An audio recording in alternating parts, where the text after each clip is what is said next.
The health and wellness of the student body has been the focus of a special set of events on campus this week.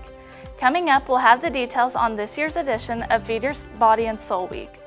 Learning about different cultures can be a big part of the college experience, with many different people groups represented here at the university. MCTV's Lucas Moreno has a look at how one department is using a schedule of fun events to share their culture with the campus community.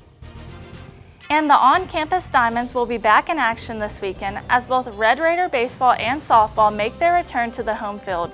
MCTV's Nathan Boles will have previews of both weekend series along with the look around Tech Athletics and Sports.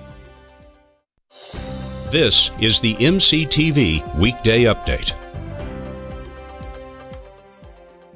Welcome to the Thursday edition of the MCTV Weekday Update. I'm Katelyn Johnson. And I'm Will Lanigan. With only 4 full weeks of classes remaining, the spring semester is at its busiest point for many Red Raiders. Students are facing projects and papers with final exams just around the corner. Mental health becomes a serious concern during this time of year, giving one campus organization a reason to hold an annual set of events to help the students find ways to survive the stress. Feed Your Body and Soul Week is currently underway here on campus. The week-long set of events is organized by the Risk Intervention and Safety Education. On Wednesday, RISE brought together other groups from around the university for a wellness resource fair. The fair ran from noon to 3 p.m. in the Sub North Plaza, giving students a chance to learn about all the resources available to help keep their body and soul in check. With different organizations, with resources that we think a lot of students should hear about. Obviously, it's for anyone to just come to and talk about, but this is essentially for Feed Your Body and Soul Week, which RISE promotes as something for the students to get information and understand the awareness to wellness and taking care of yourself. Wednesday's fair featured representatives from university groups such as the Student Counseling Center, the Department of Nutritional Sciences, and the Student Disability Services. RISE was also on hand to talk about all they have to offer and invite students to other events happening this week. Feed Your Body and Soul Week wraps up tomorrow with a full schedule, including physical wellness presentation, an HPV and STI clinic, and the Eating Disorders Awareness Walk. For more details on Friday's schedule, visit rise.ttu.edu and click on the Events tab. Saturday marks the first day of April and the start of Sexual Assault Awareness Month. But Texas Tech is kicking off things a little early this year with the annual debut of an impactful exhibit. The Clothesline Project is currently on display in the South Gallery in the Art Building. The exhibit features t-shirts of various colors that represent different forms of sexual violence. The shirts are created by members of the university community and put on display to give a voice to those who have been silenced. The display has been featured in various locations over the years, with the Art Building selected to house the exhibit for Sexual Assault Awareness Month in 2023. So last year we actually engaged the on-campus community in the dorms, and so we set up installations there. This year we're actually having the exhibition in the South Gallery in the School of Art, and so one of the reasons why I thought this would be a little more effective is we can engage a broader set of students by having a tabling that's available in the gallery, so anyone can come by and take a shirt. They can complete it in person if they would like, or they could take it with them and complete it and bring it back. The Clothesline Project is scheduled to be on display in the Art Building's South Gallery from now through April 14th. The gallery is open each weekday, and members of the Women's and Gender Studies Department will be tabling in the gallery throughout the exhibit. For more information about the Clothesline Project and the Art Building's galleries, visit art.ttu.edu and click on Landmark Arts. Texas Tech features a diverse population made up of students, faculty, and staff from around the world. Each semester, members of one of the university's language programs hold a series of events to bring awareness to a culture located on the other side of the world. MCTV's Lucas Moreno has more. Last Wednesday, the Classical and Modern Languages and Literatures Department hosted Japan Hour in Raiderland. The event invited students to come out and learn about various aspects of Japanese culture and arts. This is a weekly event. We do different things every week. So for example, this week we did some card games, but next week we will make original Japanese fan using calligraphy, and a week after we will do board game, Japanese board game. So it's related to anything about Japan and Japanese culture. Reina Tanimoto, a Japanese instructor, has been hosting several events this semester, giving students the chance to explore the Japanese arts of origami and calligraphy. Anyone can come because we conduct this in English, and I translate everything in English, so you don't have to worry about not knowing Japanese, so anyone is welcome. Braxton Parrott, a third-year Japanese learner at CMLL, has been a regular attendee of Japan Hour events and has helped recruit students around campus to join in. Me as a student, she tries to get my friends who aren't in the Japanese program to go to the events to expose them to Japanese culture. The next Japan Hour in Raiderland will be an opportunity to learn Japanese calligraphy with fan making next Wednesday, April 5th.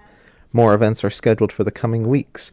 For more information and highlights from events, visit the TTU Japan Instagram page at TTU Japan. For MCTV, I'm Lucas Moreno.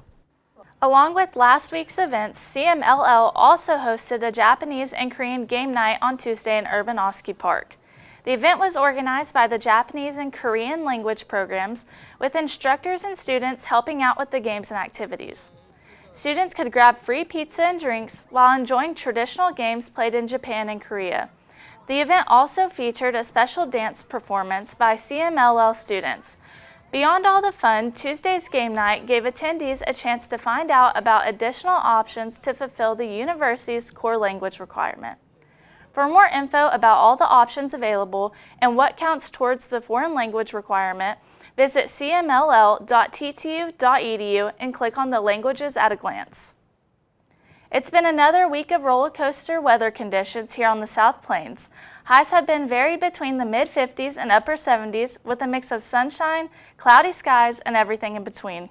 One thing we haven't seen as much this week is the wind. But is that a change that's going to last? Let's take a look at the MCTV forecast. It's been a gloomy day so far on the MCTV tower cam. We've seen overcast skies since this morning, but luckily temperatures have been steadily increasing. Highs have already reached 70 degrees this afternoon, and they should top out around 80 before sunset. But along with the temperature, the wind has also been on the increase, with speeds reaching 20 miles an hour. Later today, the speeds will get even higher, with gusts expected up to 40. The wind will continue into tonight, with speeds staying around 20 to 30 miles an hour. That'll also move out the clouds and should lead to clear skies overnight. The one upside to tonight is that lows are only expected to drop into the 50s, which is a big change from the near freezing temps from earlier this week. Tomorrow will start out with a short escape from the wind, but by 9 a.m., the gusty conditions will return. Wind speeds are expected to climb even higher tomorrow, reaching up to 35 miles an hour. Wind gusts are currently forecast up to 50, setting the area up for a dust storm that could last through most of the afternoon. The windy conditions will also lead to a slightly cooler day, with highs topping out in the upper 60s. With March ending about the same as it started, it looks like April will begin on a much quieter note. In fact, this weekend is currently setting up to be one of the nicest of the year so far. The winds should die down early Saturday morning, and from there we can expect only a slight breeze over the next 2 days. Saturday will start out a little cool in the morning, but by mid-afternoon temperatures will reach the 70s with plenty of sunshine. Sunday is looking even better, with clear skies and highs topping out in the mid-80s. Lows each night will only drop into the 50s, creating mild evenings on both Saturday and Sunday. Looking ahead, a beautiful West Texas weekend comes to an end just in time for a return of the wind on Monday and Tuesday. But after that, mild conditions are in the forecast for the rest of the week. Texas Tech baseball is headed back to Dan Law Field looking for redemption after facing tough competition away from the home diamond.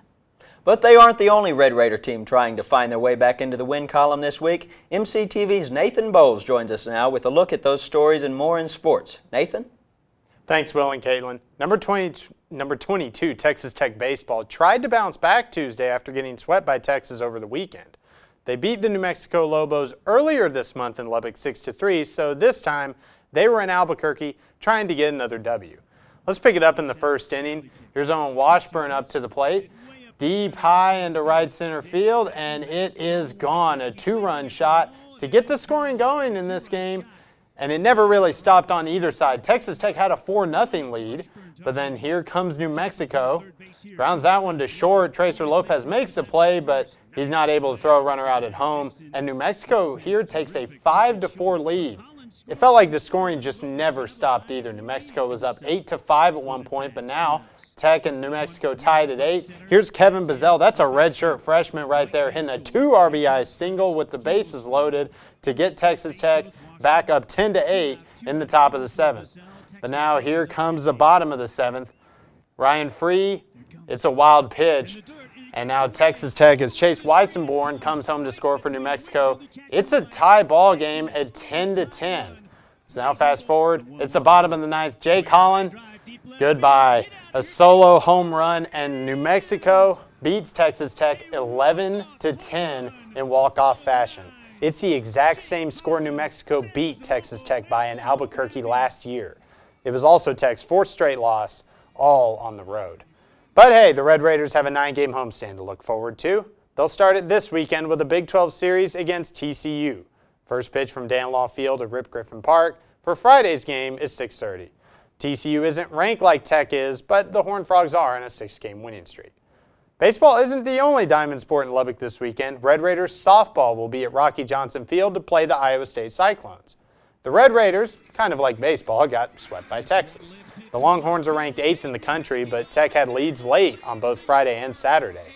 The Red Raiders hit a home run each game and are 2nd in the nation in home runs, but it wasn't enough to stop some late game pushes and a fantastic Sunday from the Longhorns.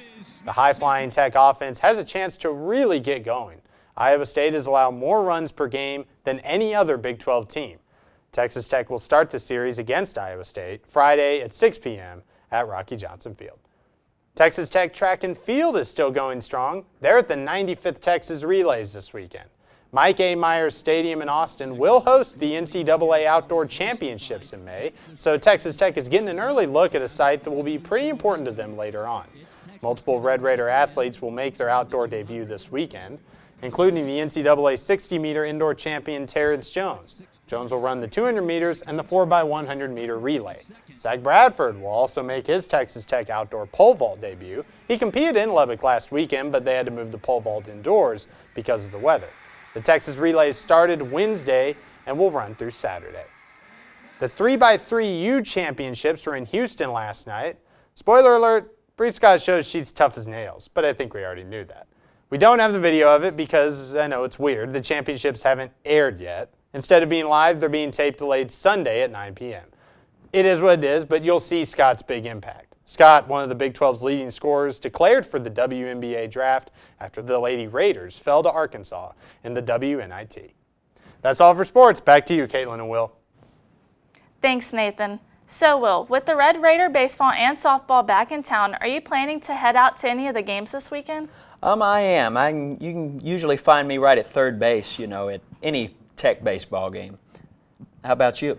I'll be out of town, but I'll definitely be watching online. Oh, well, that's too bad. You're going to miss out. I have to give a shout out. Today's opening day of the Major Leagues, so I had to wear this tie. Anyway. That's all for today's edition of the MCTV Weekday Update. Thanks so much for joining us, and be sure to check ttuhub.net every day for more news. Go Stros, and we'll see you next week.